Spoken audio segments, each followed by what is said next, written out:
Hi ನಮಸ್ಕಾರ ಎಲ್ಲರಿಗೂ. ಇವತ್ತಿನ ರೆಸಿಪಿ ಮಸಾಲಾ ಅಕ್ಕಿ ರೊಟ್ಟಿ. ಬನ್ನಿ ಮಾಡೋದು ಹೇಗೆ ನೋಡೋಣ. ನಾನಿಲ್ಲಿ ಒಂದು ಪಾತ್ರೆಯಲ್ಲಿ ಬಿಸಿನೀರನ್ನ ಕಾಯಕ್ಕೆ ಇಟ್ಕೊಂಡಿದ್ದೀವಿ. ಇಲ್ಲಿ ನಮ್ಗೆ ಅಳತೆಗೆ ತಕ್ಕಷ್ಟು ಅಕ್ಕಿ ಹಿಟ್ಟು ತಗೊಂಡಿದ್ದೀವಿ. ಅದಕ್ಕೆ ಒಂದು ಕ್ಯಾರೆಟ್ ತುರ್ಕೊಂಡು ಒಂದು ದಪ್ಪ ಈರುಳ್ಳಿನ ಸಣ್ಣದಾಗಿ ಕಟ್ ಮಾಡ್ಕೊಂಡಿದೀವಿ. ಜೊತೆಗೆ ಸ್ವಲ್ಪ ಕೊತ್ತಂಬರಿ ಸೊಪ್ಪನ್ನು ಕೂಡ ಸಣ್ಣದಾಗಿ ಕಟ್ ಮಾಡ್ಕೊಂಡಿದೀವಿ. ಈಗ ತುರ್ಕೊಂಡಿರುವಂತ ಕ್ಯಾರೆಟ್, ಸಣ್ಣದಾಗಿ ಕಟ್ ಮಾಡಿರುವಂತ ಈರುಳ್ಳಿ, ಹಾಗೆ ಕೊತ್ತಂಬರಿ ಸೊಪ್ಪು. ನೀವು ಬೇಕಿದ್ರೆ ಇದಕ್ಕೆ ಸಬ್ಸಿಗೆ ಸೊಪ್ಪನ್ನು ಕೂಡ ಸಣ್ಣದಾಗಿ ಕಟ್ ಮಾಡ್ಕೊಂಡು ಹಾಕೋಬಹುದು. ಇದನ್ನ ಇಷ್ಟನ್ನು ಹಾಕೋತಾ ಇದೀವಿ.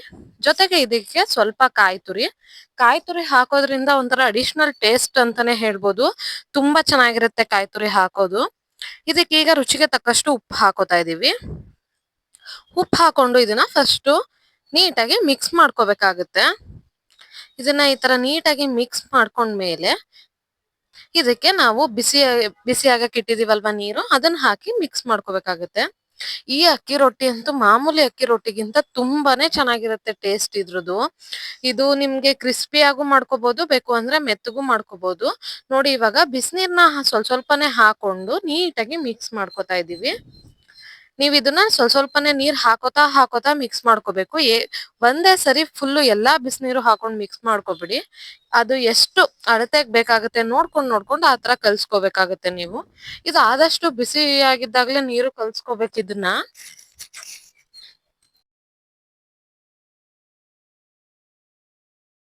ನಿಮ್ಗೆ ಅಕ್ಕಿ ರೊಟ್ಟಿ ಸ್ವಲ್ಪ ಕ್ರಿಸ್ಪ್ ಆಗಿ ಬೇಕು ಅಂದ್ರೆ ನೀವೇನ್ ಮಾಡ್ಬೇಕಂದ್ರೆ ಇದನ್ನ ಕಲ್ಸ್ಕೊಳ್ಳುವಾಗ ಹದ ನೋಡ್ಕೊಂಡು ಸ್ವಲ್ಪ ಗಟ್ಟಿಯಾಗಿ ಕಲ್ಸ್ಕೋಬೇಕಾಗತ್ತೆ. ಗಟ್ಟಿಯಾಗಿ ಕಲ್ಸ್ಕೊಂಡ್ರೆ ಇದು ನಿಮ್ಗೆ ಅಕ್ಕಿ ರೊಟ್ಟಿ ಕ್ರಿಸ್ಪಿ ಆಗಿ ಬರುತ್ತೆ. ಆಗ ತುಂಬಾ ಚೆನ್ನಾಗಿರುತ್ತೆ ಟೇಸ್ಟ್. ಇಲ್ಲ ನೋಡಿ, ನಾವು ಕಲ್ಸ್ಕೊತಾ ಇದೀವಲ್ಲ, ಈ ತರ ಹದದಲ್ಲಿ ಕಲ್ಸ್ಕೊಂಡ್ರೆ ಈ ರೊಟ್ಟಿ ಎಷ್ಟು ಮೃದುವಾಗಿರುತ್ತೆ ಅಂದ್ರೆ ರೊಟ್ಟಿ ತುಂಬಾ ಚೆನ್ನಾಗಿರುತ್ತೆ. ಯಾರ್ ಬೇಕಾದ್ರೂ ತಿನ್ಬೋದು. ಎಸ್ಪೆಷಲಿ ಮಕ್ಳು, ವಯಸ್ಸಾದವ್ರಿಗಂತೂ ತುಂಬಾ ಇಷ್ಟ ಆಗುತ್ತೆ ಇದು. ಜೊತೆಗೆ ಇದನ್ನ ನೀವು ಸ್ನಾಕ್ಸ್ ಬಾಕ್ಸ್, ಲಂಚ್ ಬಾಕ್ಸ್ ಕೂಡ ಹಾಕೋಬಹುದು. ಯಾಕೆಂದ್ರೆ ಮಕ್ಳು ತರಕಾರಿ, ಕ್ಯಾರೆಟ್ ತಿನ್ನಲ್ಲ, ಅದು ಇದು ತಿನ್ನಲ್ಲ ಅನ್ನೋ ಟೈಮ್ಗೆ ಈ ತರದ್ ಹಾಕೊಟ್ರೆ ತುಂಬಾ ಇಷ್ಟ ಪಟ್ಟು ತಿಂತಾರೆ. ಅಷ್ಟು ರುಚಿಯಾಗಿರುತ್ತೆ. ನೋಡಿ, ಇಲ್ಲಿ ಕಲ್ಸ್ಕೊತಾ ಇದೀವಲ್ಲ, ಒಳ್ಳೆ ಚಪಾತಿ ಹಿಟ್ಟಿನ ರೀತಿ ಕಲ್ಸ್ಕೊತಾ ಇದೀವಿ. ಇಲ್ಲಿ ನಾವು ಕಲ್ಸಿರೋದು ಸ್ವಲ್ಪ ಮೃದುವಾಗೆ, ಅಂದ್ರೆ ಮೃದುವಾಗಿ ಕಲ್ಸ್ಕೊಂಡಿದೀವಿ. ಈ ತರ ಕಲ್ಸ್ಕೊಳ್ಳೋದ್ರಿಂದ ನಿಮ್ಗೆ ಅಕ್ಕಿ ರೊಟ್ಟಿ ಮೃದುವಾಗೇ ಬರುತ್ತೆ. ಈಗ 2 ಬಟರ್ ಪೇಪರ್ ತಗೊಂಡು ಅದಕ್ಕೆ 2 ಸೈಡು ಎಣ್ಣೆ ಹಾಕೊಂಡು ಇವಾಗ ನಾವು ಅಕ್ಕಿ ರೊಟ್ಟಿನ ನೀಟಾಗಿ ತಟ್ಕೋಬೇಕು.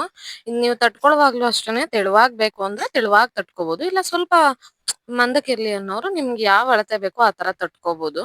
ಈಗ ನೋಡಿ, ನೀಟಾಗಿ ಅಕ್ಕಿ ರೊಟ್ಟಿ ತಟ್ಟಾಯ್ತು. ಈಗ ಒಲೆ ಮೇಲೆ ಒಂದು ತವಾ ಇಟ್ಟು ಅದು ಚೆನ್ನಾಗಿ, ನಾವಿಲ್ಲಿ ಕಬ್ಬಿಣದ ತವಾ ಯೂಸ್ ಮಾಡ್ತಾ ಇದೀನಿ, ಐರನ್ದು. ಇದ್ರಲ್ಲಿ ಎಸ್ಪೆಷಲಿ ಅಕ್ಕಿ ರೊಟ್ಟಿ ತುಂಬಾ ಚೆನ್ನಾಗ್ ಬರುತ್ತೆ. ನೀವು ಮಾಮೂಲಿ ದೋಸೆ ತವಾ ಯೂಸ್ ಮಾಡೋದಕ್ಕಿಂತ ಇದ್ರಲ್ಲಿ ಅದಕ್ಕೂ ಟೇಸ್ಟ್ ತುಂಬಾ ಡಿಫ್ರೆನ್ಸ್ ಇರುತ್ತೆ. ಅದು ಯೂಸ್ ಮಾಡಿ ತಿಂದಿರೋರ್ಗೆಲ್ಲ ಗೊತ್ತಿರುತ್ತೆ. ಈಗ ನೋಡಿ, ತವಾಗೆ ಎಣ್ಣೆ ಹಾಕೊಂಡು ಈಗ ನಾವು ಆಲ್ರೆಡಿ ತಟ್ಕೊಂಡಿರುವಂತಹ ಅಕ್ಕಿ ರೊಟ್ಟಿ ಹಾಕೊಂಡು 2 ಸೈಡು ನೀಟಾಗಿ ಚೆನ್ನಾಗಿ ಬೇಯಿಸ್ಕೋಬೇಕು. ನೋಡ್ತಾ ಇದೀರಾ ನೀವಿಲ್ಲಿ ಅಕ್ಕಿ ರೊಟ್ಟಿ ಎಷ್ಟು ಮೃದುವಾಗಿದೆ ಅಂತ. ನೋಡ್ತಾ ಇದ್ರೇನೆ ಗೊತ್ತಾಗುತ್ತೆ. ತುಂಬಾ ಅಂದ್ರೆ ತುಂಬಾ ಚೆನ್ನಾಗಿರುತ್ತೆ ಟೇಸ್ಟು ಅಷ್ಟೇ. ಮತ್ ಇನ್ಯಾಕ್ ತಡ, ನೀವು ಕೂಡ ಮನೇಲಿ ಟ್ರೈ ಮಾಡ್ತೀರಾ ಅಲ್ವಾ? ಟ್ರೈ ಮಾಡಿ ಹೇಗಿತ್ತು ಅಂತ ಕಮೆಂಟ್ ಮೂಲಕ ತಿಳಿಸಿ. ಹಾಗೆ ನಿಮ್ಮ ಫ್ಯಾಮಿಲಿ ಫ್ರೆಂಡ್ಸ್ ಕೂಡ ವಿಡಿಯೋನ ಶೇರ್ ಮಾಡಿ. Thank you so much.